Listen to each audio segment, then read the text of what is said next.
Going on, my friend? Hey, hey, how's it going? Good, good. I'm at Cedarville. So, yeah, ready for this goodness. Yeah. All right. So to start, can you tell me a little about who you are and what you do? Yeah. So, my name is Kary Oberbrunner, and I am the follower of Christ, first and foremost, husband, father, CEO of two companies, Igniting Souls and Instant IP, and most recently, the chair of entrepreneurship at Cedarville. Awesome. So I know you said started with follower of Christ. What's kind of the full testimony from point A to point B, how you Yeah. got to that real relationship with Christ? Awesome. So, grew up in Wisconsin, and parents were kind of Catholic growing up. For them, it was more of a probably cultural thing. And, they sent us to the Catholic grade school. And as a result, I was baptized in the Catholic Church, First Communion, reconciliation, the whole thing. And pretty much always had God in my life, but decided to make a personal decision for Christ pretty young. Back then you're just like, hey, I don't want to go to hell. I'm scared of dying. So it's more probably fear based. But then as I grew up more and more, it became understanding of grace, even every day. Like I understand more about grace every day. So I think that we're wired to either be the prodigal son or the older brother. We're either wired for rebellion or religion. And so I was kind of wired for religion. Like, tell me how high to jump, I'll jump.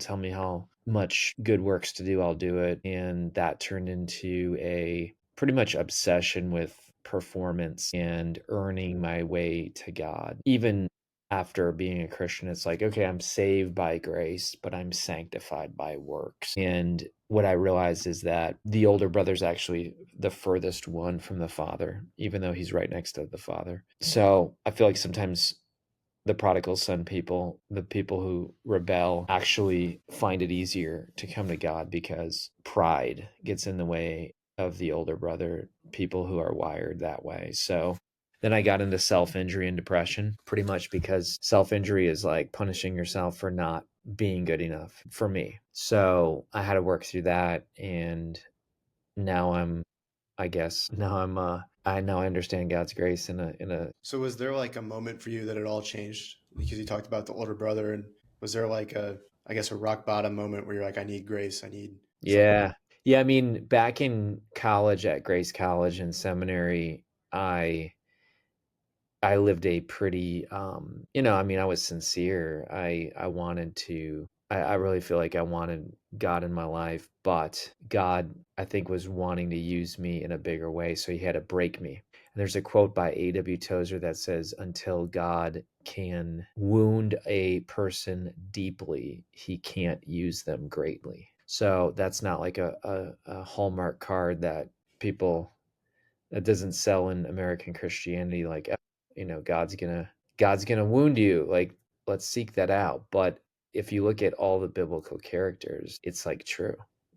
You can't have people that are being used by God until they're humbled. So it's not pretty, it's not fun. But where it all went for me was when I was in training to be a pastor. I was in doing a master's of divinity with an emphasis in counseling, and I thought everything was cool. And then a professor basically said, look, you're not opening up in your counseling, you're scared of pain, what's going on? Because if you don't work through this, you're not going to pass the class. And I'm like, what? I'm getting A's in the class, but for whatever reason, God allowed them to like see through my heart and realize that, yeah, I was blocking people's pain because I didn't I was controlling my own pain through self-injury. So I basically confessed and confided in this professor and said, okay, I struggle with self-injury. And the guy essentially failed me from the class, which would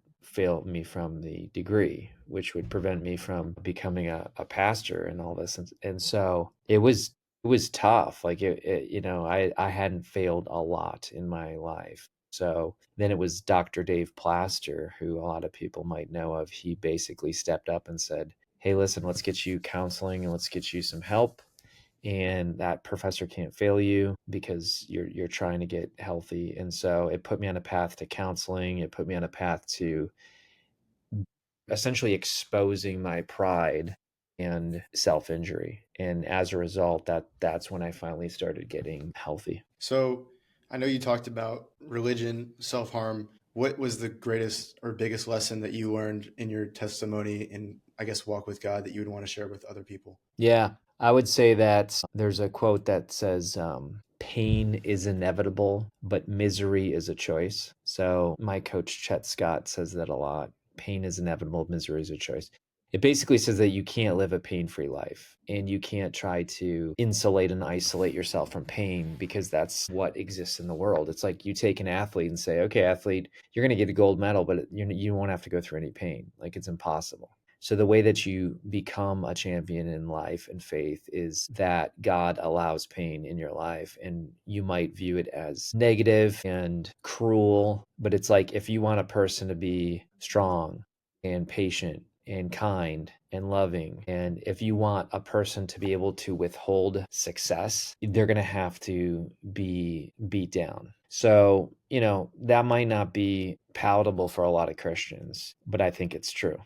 And I studied a lot of C.S. Lewis, but he says pain is God's megaphone to rouse a deaf world. So it's like you ask anybody, how do you listen? How do you get awake? How do you wake up? It's through pain.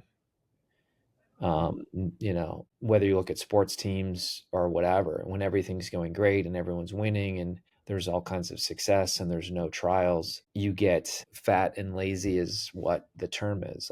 That's even a term because you become confident in yourself. So I've always tried to have a view like, sure, God, give me a ton of success. I want success. Of course I do. But I know it's going to come with a big cost. And so I think a lot of people are like, well, I just don't care then. I'll just and what they do, Patrick, is might I might invite acute pain, which is short, intentional, focused, purposeful, intentional. Most people in life are in chronic pain. So chronic pain is the dull, underneath the surface, unintentional, but most people just medicate it. So porn, drugs, video games, whatever, scrolling. Most people say, well, you know what? I'm in chronic pain, so I'll mask it or self-medicate. And therefore it just sits behind the scenes. Whereas I think true people on fire, souls on fire, they say, no, I'm going to overcome chronic pain by inviting acute pain. And I tell the story of tearing my shoulder from an old wrestling injury, rotator cuff, labrum. I could have lived in chronic pain the rest of my life and not lifted above my head, because that's what a rotator cuff does, is it allows you to like lift above your head. And I remember not even being able to lifting up a gallon of milk when it was so bad because